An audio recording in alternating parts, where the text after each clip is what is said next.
Good morning, everyone. How are you all doing? Welcome back to my channel, and today we're going to go through a skill or a drill that we're going to learn on how to do a cartwheel. And basically, we're not trying to do a cartwheel.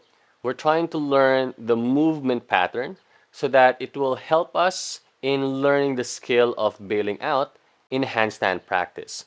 So when we're doing a handstand practice and we're kicking up to a handstand, for a lot of people, there's a lot of fear of falling over, or what we call overbalance in a handstand practice. Meaning when we kick up from vertical and we go over instead of going back. And for a lot of people, this is going to stop or prevent their progress because they will always be fearful, even unconsciously, to kick up to get to that right height. And what happens is we kick up less and less instead of going just the right amount because it takes practice to get there. And if we're afraid to fall over, then we're never gonna be able to reach that peak. Otherwise, we're gonna be using the wall all the time and also deter our progress further. All right? So we're not going to be very specific on how a cartwheel should look like. This is not a gymnastics cartwheel. It's more of just getting the movement pattern down. So I have here in front of me a nice straight line, and that gives me kind of a railroad track to make sure or understand where my hands are and how my body is moving in space. For beginners, you can even just put two markers for your hands, and that will allow you to not even think about it anymore where you should place the hands. And ideally, we want it about shoulder distance apart because that's how a handstand is. If we get used to doing a cartwheel with a wide shoulder angle, or maybe even using bent arms, just like in capoeira or some other disciplines, that's not going to have a direct transfer to our handstand practice. So first, let me demonstrate what a cartwheel could look like. And I'm standing straight onto the line. I want both my legs are in a straight line, and I'm going to try to reach towards a diagonal angle. So somewhere like a 45-degree rotation on my hips, and I'm trying to lunge forward. And a cartwheel is not or can be used in different ways. Like say in acrobatics, it's quite different. You want to create more tumbling forward momentum fashion. But for our purposes, we just want to have this graceful falling mechanism. All right. So I'm almost trying to reach the ground, allow my hand to fall, and that naturally lifts my leg back. All right. It's like a pendulum or a fulcrum happening on that front leg. I reach, I plant the hand, and then basically I push, keeping the shoulders elevated towards her ears, and do a little bit of a hop, and that will almost naturally carry you forward just like I did on a squat position. And that's where we start. We don't really start with a perfect cartwheel or aim to do that because that's what's intimidating a lot of people. We can't always find a progression that suits our level, and especially our fear management. We need to understand how our fear factor is, especially if you're learning this for the first time as an adult. We need to mitigate our fear first. All right, so we are starting from a standing position. Otherwise, if it's still very, very challenging for you, you can always just start from a deep squat position, and this is gonna look more like a roll in what we're borrowing from capoeira. So from a deep squat position, notice I'm facing one direction, and I'm on the railroad track still. So I'm going to place my hand again somewhere diagonal, not to my side, not behind me, and this is going to be proportionate to your anatomy. So if you have long arms, you may have to reach further, but you don't want to reach too far when you're falling back or reach too close and everything is tight. Okay? It might take a little bit of a play for you to figure this out. Again, deep squat, facing one direction, placing my hand 45 degrees.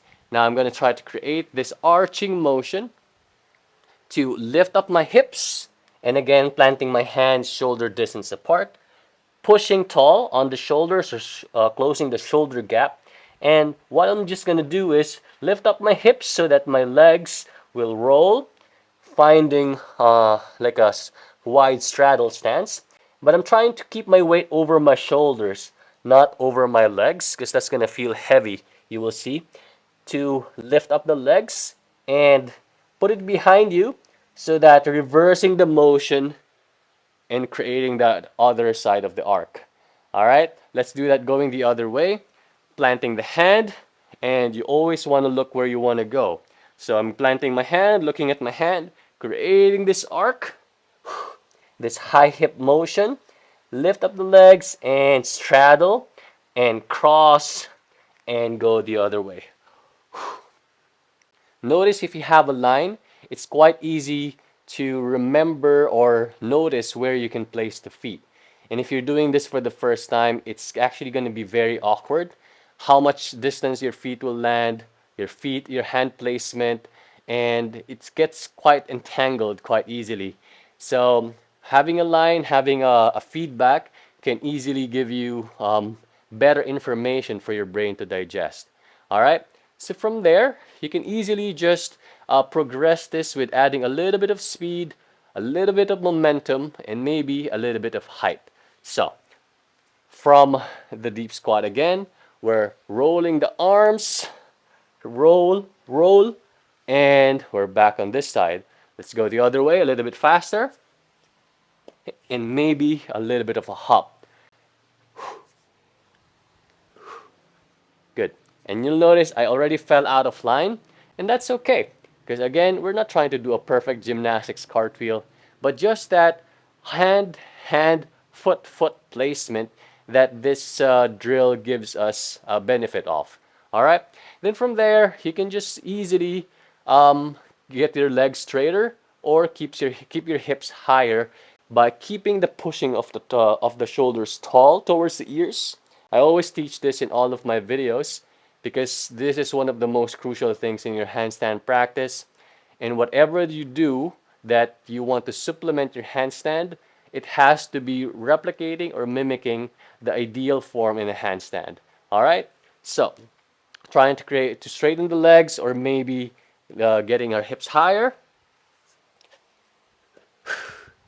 There you go. And by the way, depending on your mobility, especially on your hamstrings, your hips, your lower back, that might feel a little bit different for each one of you. So just practice by your body anatomy, how it feels for you, how much energy is taking, and again, we're not about the true form of gymnastics here, so it doesn't matter how it looks as long as you're really feeling that graceful, smooth transitioning from hand, foot, foot, and rolling from one side to the next. Let me do it again for the standing version because and honestly, we are coming from a handstand, so meaning our hips are high, our legs are high, basically on a standing position. So we want to also practice it from a standing variation. So with a straight line, you are on this railroad track. The hands will be on a separate railroad track. So I'm reaching, I'm looking at where I'm going to place my hand, and I'm just going to let my body fall and creating a little bit of a hop. All right. So that is the drill or the practice for our cartwheel. Again, it's not about how it looks, it's about how it feels. This mechanism or movement pattern should be natural to you so that your brain doesn't have to process the information when something happens on your bailout or when you're doing your handstand, basically, or kicking up to a handstand. So keep practicing this. You're never going to be too good for this. Usually I use this to warm up. It's a good cardio. Or just to drill a movement pattern. More of a specific warm up for a handstand or maybe some acrobatics. Or just for fun. It's really fun. You can play with it with your kids or just when you're on the grass and the sand, do some cartwheels and enjoy. All right, I hope you enjoyed or learned something from this video. If you have any questions, leave it in the comment section or DM me if you have any personal specific condition that you want to talk to me about, and let's set up a video call. All right. Thanks guys for being here, and see you in the next video. Peace.